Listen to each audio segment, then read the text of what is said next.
please, no throwing popcorn, and also no lapis lazuli, and also absolutely no chicken jockeys! It wasn't just about one scene.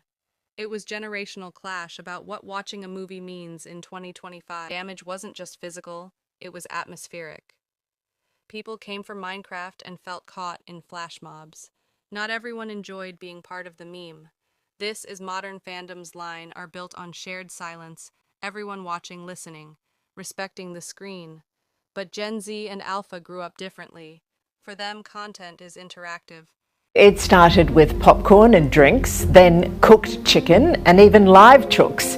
Well, now it seems fans of Minecraft will throw anything they can find when two words are uttered in the movie. Chicken jockey, chicken jockeys.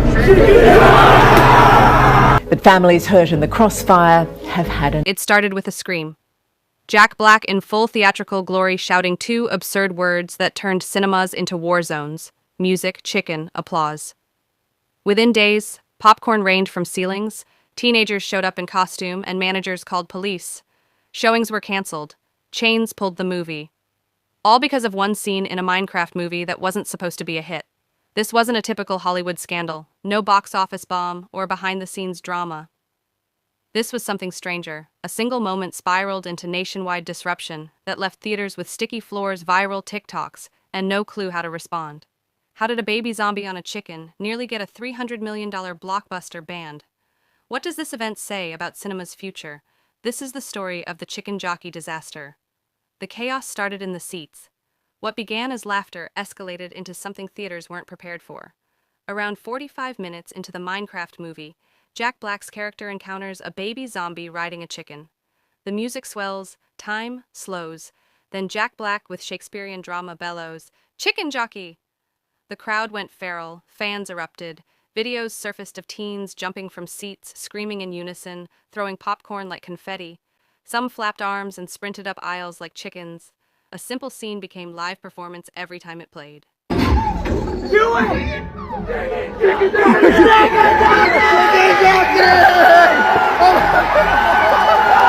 Theaters tried adapting. First came laughter, then speakers blasting chicken sounds from backpacks, then full costumes, zombie masks, cardboard chickens, rubber wings. Teenagers attended just for this ritual.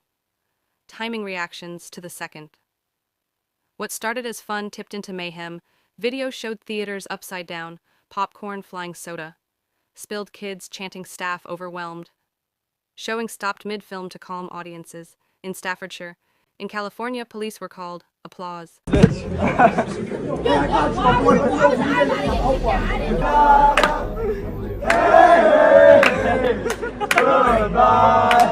To understand this chaos, go back to the moment itself.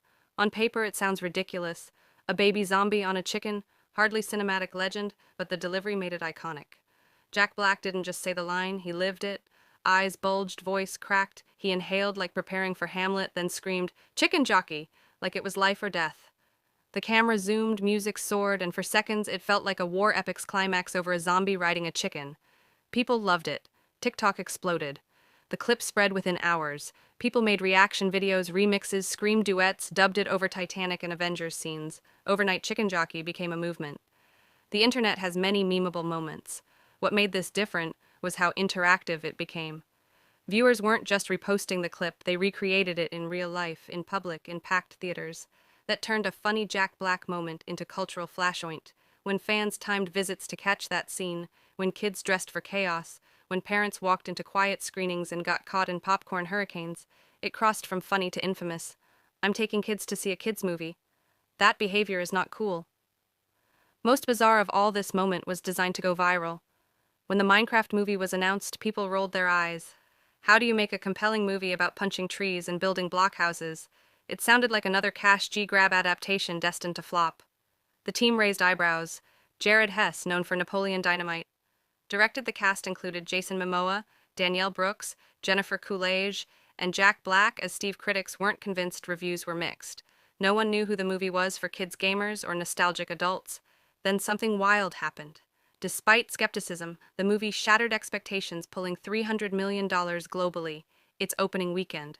It instantly became one of the most successful video game adaptations ever. No one saw it coming. The story wasn't deep, characters were barely developed, but the Minecraft movie had energy. It embraced absurdity and never explained itself. That bold weirdness gave it edge. Especially in the chicken jockey scene. Once Chicken Jockey took off online, fans wanted to live it, not just watch it. A meme became Mission Teen's planned outings to disrupt the movie at Jack Black's legendary Scream. It wasn't cosplay, it was coordinated chaos. They brought Bluetooth speakers for chicken sounds. Some came in pixelated zombie costumes, others with cardboard chickens taped to backs. One group wore blocky, Steve outfits with foam pickaxes and glittering lapis lastly. Then came rituals.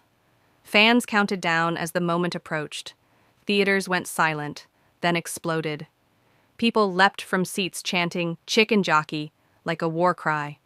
Popcorn soared, soda sprayed like music champagne. This wasn't harmless fun anymore. Videos showed teenagers sprinting down aisles, flapping arms before diving onto floors. Others launched popcorn buckets across rooms like grenades. Staff trying to calm crowds got pelted with candy. A Staffordshire cinema banned unaccompanied minors from evening showings. Los Angeles police responded to a full food fight. Nobody was seriously hurt, but floors were soaked, screens stained, and management had enough theaters canceled showings. Some yanked it from late-night showings, others posted warnings against props and performances. The chicken jockey scene was treated like a fire hazard, all because one guy screamed 2 words dramatically. By week 2, it wasn't just rowdy screenings, it was crisis theater chains, faced destruction waves that weren't vandalism, but fandom. Managers sounded alarms, leaked memos warned of elevated disruptions during screenings, cleaning crews scrubbed soda from ceilings, employees quit. An Ohio assistant manager called it the worst week of my career, worse than Minions fans in suits during Rise of Group. This chaos wasn't limited to one trend, it was systemic. Theaters reported broken armrests, ripped seats, concession meltdowns, and someone trying to smuggle a live chicken as a bit security footage showed teens filming themselves running through emergency exits for TikTok. Multiple cities pulled the movie entirely not from poor performance, but inability to manage the mess. Chains restricted showtimes, added security, banned costumes. Some added disclaimers, asking viewers to respect the theater and refrain from group participation, yet chaos continued. For every theater that pulled out, another crowd saw challenge. Like underground movement fans treated canceled showings as badges of honor. They didn't just want to see the moment, they wanted to make history with it. While theaters scrambled, the Minecraft movie creators couldn't stop laughing. Director Jared Hess admitted laughing his brains out at fan clips during the scene. Not sarcastically, he revealed the moment was deliberately designed to be ridiculous. According to Hess, Jack Black's character was meant to react to everything with religious conviction.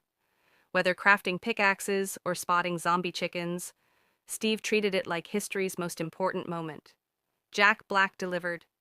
He plays it like narrating an empire's fall, Hess said, exactly what we wanted. Jack Black leaned into the madness.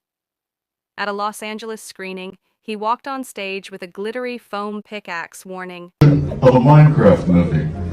Please, no throwing popcorn, and also no lapis lazuli, and also absolutely no chicken jockeys! Jack lived for it. When asked about condoning theater chaos, Hess gave a grounded response. Look, no one's getting hurt from popcorn. When I take my kids to movies, it's already a popcorn massacre and they're not even trying. He wasn't dismissing the mess, but acknowledging the energy. To him, filmmaking was about giving audiences unforgettable moments. Whether throwing popcorn or quoting lines for weeks, people were engaged. For Hess and Black, that was the goal. While fans turned theaters into battlegrounds, a different conversation unfolded online. YouTuber Halo. Haley released a video calling it a disaster disguised as fandom, accusing participants of ruining movie-going for others. She wasn't alone. Former theater employees, frustrated parents, and influencers who'd attended chaotic screenings spoke out their message, "Fun is fine, destruction isn't." An usher posted a trashed auditorium captioned, "This is what we clean up in 12 minutes between shows." Another comment read, "We had to refund half the audience because teens thought it'd be funny to summon the jockey." My kid cried the whole way home. Behind viral clips were real consequences. Staff overworked, families blindsided, and damage wasn't just physical, it was atmospheric. People came for Minecraft and felt caught in flash mobs. Not everyone enjoyed being part of the meme. This is modern fandom's line are built on shared silence, everyone watching, listening, respecting the screen. But Gen Z and Alpha grew up differently. For them, content is interactive. If something's funny, you do edit. If iconic, you quote it. If viral, you join in. This wasn't just about one scene. It was generational clash about what watching a movie means in 2025. For some hilarious, for others exhausting. The chicken jockey incident might seem like internet ridiculousness gone wild, but dig deeper. This wasn't accident, it previews cinema's future. We're entering an era where movies are only part of the experience. For audiences raised on YouTube, TikTok and Twitch, passive watching isn't enough. They want to react, remix, participate. That participation is jumping from screens to theaters. Studios have noticed some memeable moments into trailers. Screenwriters craft lines they know will be clipped, shared, screamed. Think of Minions as suit-wearing TikTok movement. Think of Barbie's line. Think of Jack Black's screaming chicken jockey, like witnessing divine intervention. It's not entertainment, it's activation, but tension exists. Theaters are designed for order, for quiet, for sacred hush before big moments. They weren't built for flash mobs or foam pickaxes. The industry stands at crossroads. Adapt for participatory audiences, midnight screenings, cosplay zones, meme queues, or double down on control security guards. Restricted access and strict no talking, no throwing rules. One thing's certain, rules are changing. The chicken jockey moment may fade from headlines, but its message remains clear. The next generation doesn't just want to watch movies, they want to be part of them. If studios don't understand that, they risk missing real connection, energy, chaos, community, and maybe a few popcorn stains along the way. It wasn't scandal or flop that shut down theaters. It was pure enthusiasm triggered by one absurd moment, delivered by Jack Black. At full volume, Chicken Jockey wasn't just punchline. It was cultural detonation. From TikToks to police reports, from viral edits to theater bans, the fallout was real, but so was magic. For all the mess, there was honesty and chaos. Something reminding people why they love movies. Shared experience, inside jokes, collective laugh at something stupid but unforgettable. Jack Black didn't just scream. He unlocked something. A fandom refusing silence. A generation that doesn't just consume entertainment but shapes it, remixes it, lives it loudly. Yes, theaters were trashed. Yes, kids went too far. But this moment lives on. Chicken Jockey isn't just a meme. It's milestone turning point where fans took the wheel and showed how powerful a scream and well-timed chicken can be. It started with a scream and ended with police tape and popcorn on the ceiling. Jack Black didn't break the fourth wall.